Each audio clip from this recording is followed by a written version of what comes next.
ತೋತಾಪುರಿ ಮಾವಿನಕಾಯಿ ನೋಡಿ ಈ ಥರ ಇರುತ್ತೆ ಉದ್ದಕ್ಕೆ. ಎಷ್ಟು ಚೆನ್ನಾಗಿದೆ ನೋಡಿ.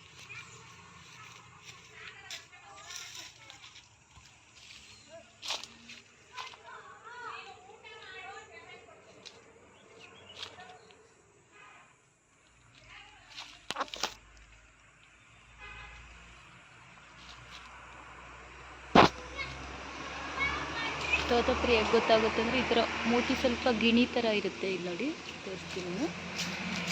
ಇಲ್ಲಿ ನೋಡಿ ಗಿಣಿ ಮೂತಿ ಥರ ಇರುತ್ತೆ ತುದಿಲಿ. ಇದು ತೋತಾಪುರಿ ನೋಡಿ.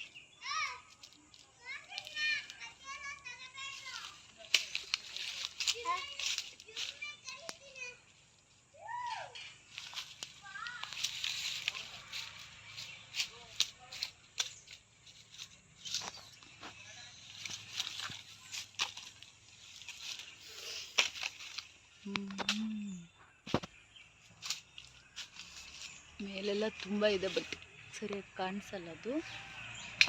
ನೋಡಿ ಶೇಪ್ ಗೊತ್ತಾಗುತ್ತೆ ನೋಡಿ ಇದರಲ್ಲಿ. ತುದಿ ನೋಡಿ.